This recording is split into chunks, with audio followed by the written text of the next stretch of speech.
കഴിഞ്ഞ 11 വർഷത്തിനിടയിൽ ഡിജിറ്റലായി ശാക്തീകരിക്കപ്പെട്ട ഒരു സമൂഹമായും വിജ്ഞാന സമ്പദ്വ്യവസ്ഥയായും മാറുന്നതിനുള്ള യാത്രയിൽ രാജ്യം ശ്രദ്ധേയമായ പുരോഗതി കൈവരിച്ചു.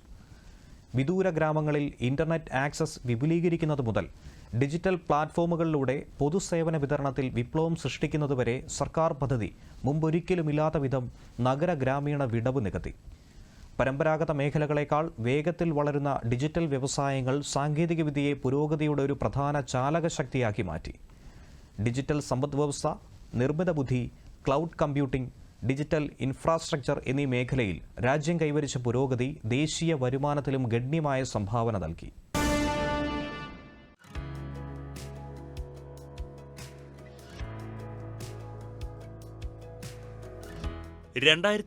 മുതൽ രാജ്യം വൈവിധ്യമാർന്ന മേഖലകളിൽ ശ്രദ്ധേയമായ നാഴികക്കല്ലുകൾ കൈവരിച്ച വർഷങ്ങളായിരുന്നു. ലോകത്തിലെ 11ാമത്തെ വലിയ സമ്പദ്വ്യവസ്ഥയിൽ നിന്ന് 4ാമത്തെ വലിയ സമ്പദ്വ്യവസ്ഥയായി ഇന്ത്യ വളർന്നു. കേന്ദ്ര സർക്കാരിന്റെ വ്യക്തമായ ഇടപെടൽ എല്ലാ മേഖലകളിലും നൂതനാശയങ്ങളും സാങ്കേതികവിദ്യയും സംയോജിപ്പിക്കാൻ വഴിയൊരുക്കി. ഇന്ത്യയെ ഡിജിറ്റലായി ശാക്തീകരിക്കപ്പെട്ട ഒരു സമൂഹമായും അറിവടിസ്ഥാനമാക്കിയുള്ള സമ്പദ്വ്യവസ്ഥയായും മാറ്റുക എന്ന ദർശനത്തോടെയാണ് കേന്ദ്ര സർക്കാർ ഡിജിറ്റൽ ഇന്ത്യ പരിപാടി ആരംഭിച്ചത്. ഇന്ത്യയുടെ ഡിജിറ്റൽ സമ്പദ്വ്യവസ്ഥ റിപ്പോർട്ട് 2024 അനുസരിച്ച് സമ്പദ്വ്യവസ്ഥയുടെ ഡിജിറ്റലൈസേഷന്റെ കാര്യത്തിൽ ഇന്ത്യ ലോകത്ത് 3ാം സ്ഥാനത്താണ്. ജൻധൻ, ആധാർ, മൊബൈൽ എന്നിവ ഉൾപ്പെടുന്ന ജാം ട്രിനിറ്റി എന്ന ചുരുക്കപ്പേര് ഇന്ത്യയുടെ ഡിജിറ്റൽ വിപ്ലവത്തിന്റെ മൂലക്കല്ലാണ്. 2014 ഓഗസ്റ്റിൽ ആരംഭിച്ച പ്രധാനമന്ത്രി ജൻധൻ യോജന ഭരണത്തിന്റെയും സാമ്പത്തിക ഉൾപ്പെടുത്തലിന്റെയും പുതിയ യുഗത്തിന് തുടക്കം കുറിച്ചു. പദ്ധതി ദരിദ്രരെ സാമ്പത്തിക മുഖ്യധാരയിലേക്ക് സംയോജിപ്പിക്കുകയും പാർശ്വവൽക്കരിക്കപ്പെട്ട സമൂഹങ്ങളുടെ വികസനത്തിൽ നിർണായക പങ്കുവഹിക്കുകയും ചെയ്യുന്നു. ഇപ്പോൾ സബ്സിഡികൾ നേരിട്ട് ബാങ്ക് അക്കൗണ്ടുകളിൽ നിക്ഷേപിക്കപ്പെടുന്നു. ഈ നവീകരണത്തിന്റെ സഹായത്തോടെ 55.39 കോടി ഗുണഭോക്താക്കളെ ബാങ്കിംഗ് സംവിധാനവുമായി ബന്ധിപ്പിച്ചിട്ടുണ്ട്.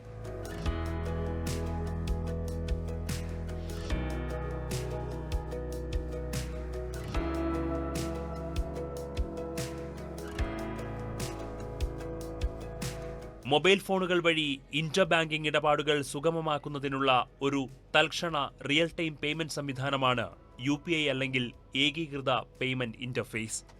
ഇത് ഇന്ത്യയുടെ ഡിജിറ്റൽ പേയ്മെന്റ് ആവാസ വ്യവസ്ഥയെ തന്നെ മാറ്റിമറിച്ചു. രാജ്യത്തുടനീളമുള്ള റീറ്റെയിൽ പേയ്മെന്റുകളുടെ 80% UPI മുഖേനയാണ് നടക്കുന്നത്. 2023-24 സാമ്പത്തിക വർഷത്തിൽ മൊത്തം ഇടപാട് അളവ് 131 ബില്യൺ കവിഞ്ഞു. രാജ്യത്തെ ഈ ഡിജിറ്റൽ പേയ്മെന്റ് വിപ്ലവം ഇന്ന് അതിർത്തികൾക്കപ്പുറത്തേക്കും വ്യാപിച്ചു കഴിഞ്ഞു. നിലവിൽ UAE, Singapore, Bhutan, Nepal, Sri Lanka, France, Mauritius തുടങ്ങി 7 രാജ്യങ്ങളിൽ UPI സജീവമാണ്.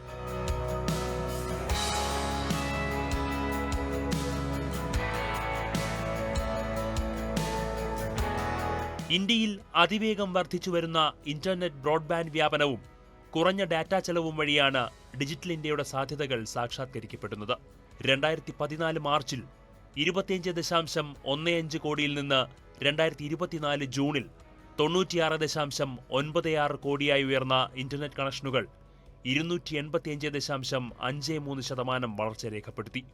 2014-24 കാലഘട്ടത്തിൽ ബ്രോഡ്ബാൻഡ് കണക്ഷനുകൾ 1452% വളർച്ചയും നേടി.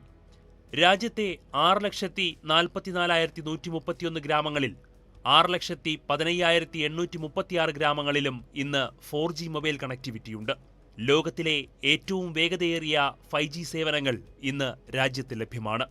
2030ഓടെ 6G സാങ്കേതികവിദ്യയിൽ ആഗോള നേതാവായി സ്ഥാനം പിടിക്കാൻ ഇന്ത്യ സ്വയം ശ്രമിക്കുന്നു.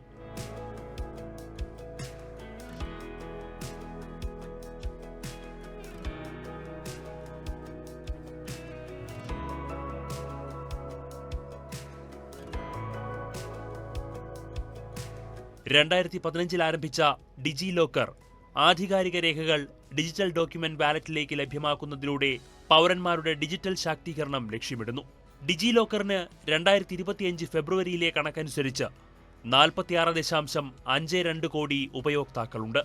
ഡിജിറ്റൽ ഇന്ത്യ പദ്ധതിക്ക് കീഴിലുള്ള പ്രധാന സംരംഭങ്ങളിലൊന്നായ ഡിജി ലോക്കർ ഇന്ന് വിദ്യാർത്ഥികൾക്കിടയിൽ ഏറെ പ്രചാരം നേടിക്കഴിഞ്ഞു. ഡിജിലോക്കർ സർട്ടിഫിക്കറ്റുകളും മറ്റു രേഖകളും വളരെ സൗകര്യപ്രദമായി സൂക്ഷിക്കാൻ സഹായിക്കുന്നതായി ഗുണഭോക്താക്കൾ സാക്ഷ്യപ്പെടുത്തുന്നു. ഞാൻ ഡിജിലോക്കറിനെ പറ്റി അറിയുന്നത് എൻ്റെ കോളേജ് വിദ്യാഭ്യാസം തുടങ്ങിയതിന് ശേഷമാണ്. ഞാൻ ഇവിടെ വന്നതിന് ശേഷം എൻ്റെ ഹാർഡ് കോപ്പീസ് ആയിട്ടുള്ള എൻ്റെ ഒഫീഷ്യൽ ആയിട്ടുള്ള സർട്ടിഫിക്കറ്റ്സിന്റെ ഹാർഡ് കോപ്പീസ് എല്ലാം എനിക്ക് കോളേജിൽ സബ്മിറ്റ് ചെയ്യേണ്ട വന്നു.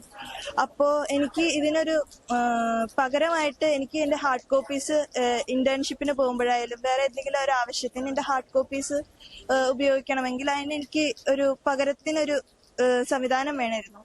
അപ്പോൾ ഡിജിലോക്കർ എന്നെ അങ്ങനെയുള്ള രീതിയിൽ നല്ല രീതിയിൽ ഹെൽപ്പ് ചെയ്തിട്ടുണ്ട്. എൻ്റെ 10th സർട്ടിഫിക്കറ്റ്സ്, +2 സർട്ടിഫിക്കറ്റ്സ്, അത് മാത്രമല്ല ആധാർ കാർഡ് ആയിക്കോട്ടെ.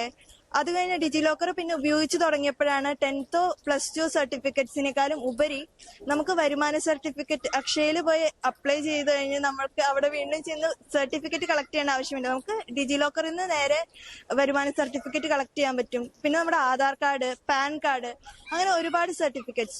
പിന്നീട് ഞാൻ വീണ്ടും നമ്മൾ ഡിജിലോക്കർ കിട്ടിയപ്പോൾ പിന്നീട് ഞാൻ നോക്കി തുടങ്ങിയപ്പോഴാണ് നമുക്ക് അതിൽ കോവിഡ് വാക്സിനേഷന്റെ സർട്ടിഫിക്കറ്റ്സ് ഒക്കെ കിട്ടുന്നുണ്ട്. അപ്പോഴാണ് എനിക്ക് ഇത് എത്രമാത്രം കൺവീനിയന്റ് ആണ് എന്നുള്ളത് മനസ്സിലായി തുടങ്ങിയത്. NEP 2020 ഭാഗമായിട്ട് എല്ലാ വിദ്യാർത്ഥികൾക്കും ഒരു ഡിജിലോക്കർ അക്കൗണ്ട് ക്രിയേറ്റ് ചെയ്യപ്പെടേണ്ടതുണ്ട്. അതിലൂടെ അവർക്ക് academic bank of credit account തുറക്കാനും അതിലൂടെ ഒരു ആധാർ ID ക്രിയേറ്റ് ചെയ്യാനും, ഒരു സ്റ്റുഡന്റ് ഇൻഡിവിജ്വൽ ID ആണ്. ആ IDയിലൂടെ അവർക്ക് റിസൾട്ടുകൾ മറ്റും ആക്സസ് ചെയ്യാനും സാധിക്കുന്ന ഒരു അക്കൗണ്ട്. അത് നിർബന്ധമായും എല്ലാ കുട്ടികളും ചെയ്യേണ്ടതാണ്. അപ്പോൾ നമ്മളിവിടെ എല്ലാ വിദ്യാർത്ഥികളുടെയും ഡിജിലോക്കർ അക്കൗണ്ട് ക്രിയേറ്റ് ചെയ്യുകയും ചെയ്തിട്ടുണ്ട്. ഇതുകൂടാതെ തന്നെ നമ്മൾ മറ്റ് ചുറ്റുവട്ടത്തുള്ള ലോക്കൽ കമ്മ്യൂണിറ്റീനെയും ഈ ഡിജിലോക്കർ അക്കൗണ്ട് ക്രിയേറ്റ് ചെയ്യാനായിട്ട് സഹായിക്കുന്നുണ്ട്. നമ്മൾ കുമ്പളങ്ങി പഞ്ചായത്തിലെ എല്ലാ വീടുകളിലും ഡിജിലോക്കർ അക്കൗണ്ട് ക്രിയേറ്റ് ചെയ്യാൻ നമ്മുടെ സ്റ്റുഡന്റ് വോളണ്ടിയേഴ്സ് കഴിഞ്ഞ വർഷം അതിന്റെ ഒരു പ്രവർത്തനത്തിലായിരുന്നു. കഴിഞ്ഞ ദശകത്തിൽ ഇന്ത്യ ലോകത്തിലെ 2ാമത്തെ വലിയ മൊബൈൽ നിർമ്മാതാക്കളായി ഉയർന്നു. 2014 2 നിർമ്മാണ യൂണിറ്റുകൾ എന്ന നിലയിൽ നിന്ന് ഇന്ന് രാജ്യവ്യാപകമായി 300-ലധികം യൂണിറ്റുകൾ പ്രവർത്തനക്ഷമമായി. ഇന്ന് ഇന്ത്യയിൽ വിൽക്കുന്ന മൊബൈൽ ഫോണുകളിൽ 99.2% പ്രാദേശികമായി നിർമ്മിക്കപ്പെടുന്നു. സാംസങ് ഇലക്ട്രോണിക്സ് ലോകത്തിലെ ഏറ്റവും വലിയ മൊബൈൽ ഫോൺ ഫാക്ടറി ഇന്ത്യയിൽ തുറന്നു. 2026 അവസാനത്തോടെ US-ൽ വിൽക്കുന്ന ഐഫോണിന്റെ ഭൂരിഭാഗവും ഇന്ത്യയിലെ ഫാക്ടറികളിൽ നിർമ്മിക്കാൻ ആപ്പിൾ ലക്ഷ്യമിടുന്നു. നവീകരണത്തിന്റെയും സാങ്കേതിക വിദ്യയുടെയും ലോകത്തേക്കുള്ള ഇന്ത്യയുടെ കടന്നുകയറ്റം ഇന്ന് ചലനാത്മക സ്റ്റാർട്ടപ്പുകളാണ് നയിക്കുന്നത്. 2016 ആരംഭിച്ച സ്റ്റാർട്ടപ്പ് ഇന്ത്യ പ്രോഗ്രാം നവീകരണത്തെ പരിപോഷിപ്പിക്കുന്നതിനും രാജ്യത്തുടനീളമുള്ള സ്റ്റാർട്ടപ്പുകളുടെ വളർച്ചയെ ഉത്തേജിപ്പിക്കുന്നതിനുമാണ് ലക്ഷ്യമിടുന്നത്. ലോകത്തിലെ 3ാമത്തെ വലിയ സ്റ്റാർട്ടപ്പ് ആവാസ വ്യവസ്ഥയായി ഇന്ത്യ വളർന്നിരിക്കുന്നു. ഫിൻടെക്, വിദ്യാഭ്യാസം, ആരോഗ്യ സാങ്കേതിക വിദ്യ, ഇ-കൊമേഴ്സ് എന്നിവയിലെ സ്റ്റാർട്ടപ്പുകൾ പ്രാദേശിക വെല്ലുവിളികളെ നേരിടുകയും ആഗോള അംഗീകാരം നേടുകയും ചെയ്തു. തൊഴിലന്വേഷകരിൽ നിന്ന് തൊഴിൽ ദാതാക്കളിലേക്കുള്ള ഇന്ത്യൻ യുവത്വത്തിന്റെ മാറ്റത്തെ കൂടിയാണ് ഇത് പ്രതിനിധാനം ചെയ്യുന്നത്. അംഗീകൃത സ്റ്റാർട്ടപ്പുകളുടെ എണ്ണം 2016 ഏകദേശം 500-ൽ നിന്ന് 2025 ജനുവരിയിൽ 1,59,157 വളർന്നു. 2016 മുതൽ 2024 വരെയുള്ള കാലയളവിൽ അംഗീകൃത സ്റ്റാർട്ടപ്പുകൾ 16 ലക്ഷത്തിലധികം നേരിട്ടുള്ള തൊഴിലവസരങ്ങൾ സൃഷ്ടിച്ചതായി റിപ്പോർട്ടുണ്ട്. കഴിഞ്ഞ ദശകത്തിലെ ഇന്ത്യയുടെ ഡിജിറ്റൽ യാത്ര സേവനങ്ങളെയും ഭരണത്തെയും പരിവർത്തനം ചെയ്യുക മാത്രമല്ല, ശക്തമായ സാമ്പത്തിക വളർച്ചയ്ക്ക് അടിത്തറ പാകുകയും ചെയ്തു. 2030 ആകുമ്പോഴേക്കും രാജ്യത്തിന്റെ മൊത്തം സമ്പദ് വ്യവസ്ഥയുടെ 1/5 ഡിജിറ്റൽ സമ്പദ് വ്യവസ്ഥയായിരിക്കുമെന്നാണ് പ്രതീക്ഷ.